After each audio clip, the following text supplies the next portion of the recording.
What's up guys, my name is Blvck Mika and welcome back to my channel. In this video I will be reviewing my knotless braid. Now before you say anything, yes I'm wearing the same hairstyle, yes I'm wearing the same shirt, this is the same day as the previous video. Don't judge me. I've been trying to work on being a little bit more consistent on my channel as well as posting more content, which means I'm gonna have to film on the same day. And I don't feel like changing shirts, so this is what you're going to get, at least for now. And before we even get into the video, go ahead and subscribe to the channel, because why watch just one video when you can watch them all? Big D, come on, like stop doing this to yourself. And with that being said, let's get into the video. So just a little background information about my knotless braids. These are butt length. I have them in a ponytail up high because it's hot everywhere. But yes, these are butt length, and this is a blend of the colors 27 and 613. Now I got these installed July 21st and today is the 11th, so it has been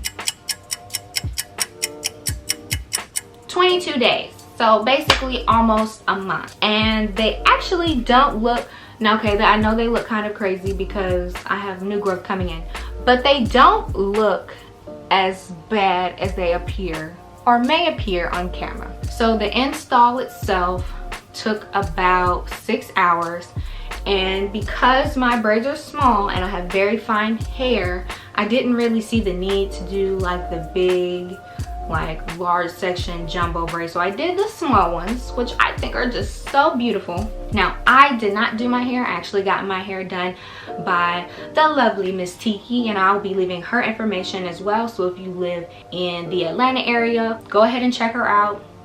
Sis is clearly bomb because my hair don't behave for no one, okay? I don't remember off the top of my head brand name or the pack of hair that I use, but I will be listing all of that information below. So as far as maintenance is concerned, I really haven't been doing anything outside of what I would do with regular braids. So oiling my scalp every once or twice a week depending on what's happening up there. And don't judge me, I haven't washed my hair since then.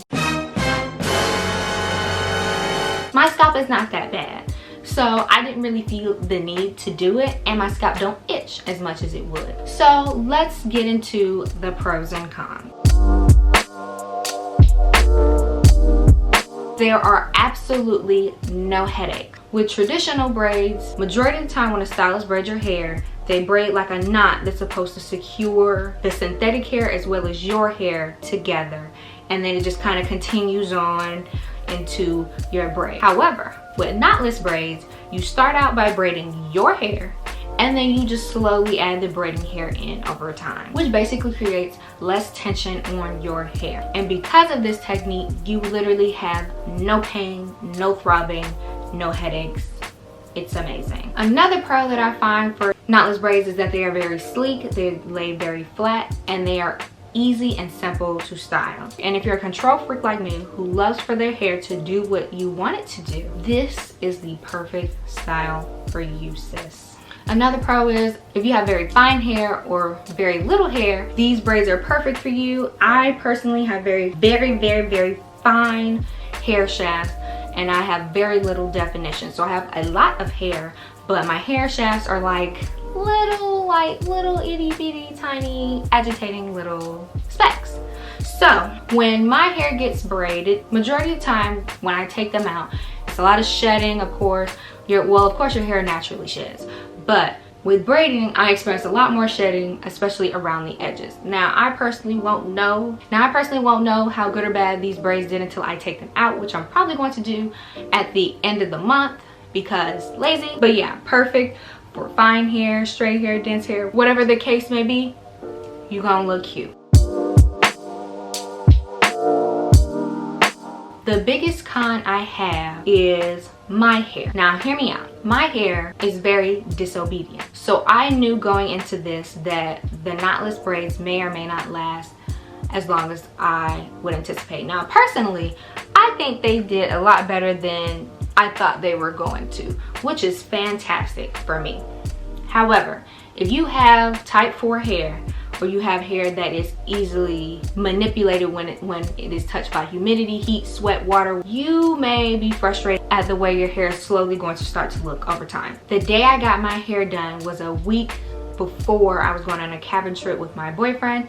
So we were in the hot tub, of course. A week or so after we came back, it was actually his brother's birthday, so we ended up running slingshots and getting caught in the rain, which was so much fun. If you have more of an active life, if you work out a lot, if you swim a lot, whatever the case may be, of course your hair is going to revert. Like, unless you perm your hair, it's going to revert. So just be aware of that. Really, the easiest fix for that is to basically just have the front redone, or the parts that kind of frustrated you redone. Now, I personally am not going to do that, only because I get bored of styles really fast. So after these come out, I'm probably just going to relax and just have my hair out for a little bit, and then probably jump right back into another protective style. But if you are someone who likes to wear protective styles year round, it's going to be one of those things you're going to have to keep revisiting over time, depending on the level of activity and the things you do. So just keep that in mind. So another possible con is tucking. As I said before, when you're braiding knotless braids, you are braiding your hair first and then just adding in braiding hair over time as you continue on braiding. Because of this, it is almost impossible to tuck your hair. So for those of you who like to get colored braids like these but don't like to show your hair, when you're tucking with knotless braids, the only way to hide your hair is to basically braid your hair in a technique where it is underneath. What will end up happening is your hair will end up underneath on the opposite side or the bottom of that knotless braid. So it isn't completely gone, it isn't completely tucked away, but they are just visually hidden from the outside of your hair. Now, if you were to do something like this or put it up in a bun, you may be able to see it if the braids were to turn or shift. I didn't really bother with tucking because I feel like this little ombre thing that I got going on is cute. Another con is that knotless braids are a little bit more expensive than regular braid, which also leads me into another con, which is the install process. So if you don't like sitting through hours and hours of braids, and keep in mind my braids are small, so if you have bigger braids, they might take a shorter amount of time, and of course more time equals more money. I feel like if I'm paying to get my hair done, I'm willing to pay what I need to pay to look the way I want to look. That's just me. But if you're looking for something on the cheaper side, I'm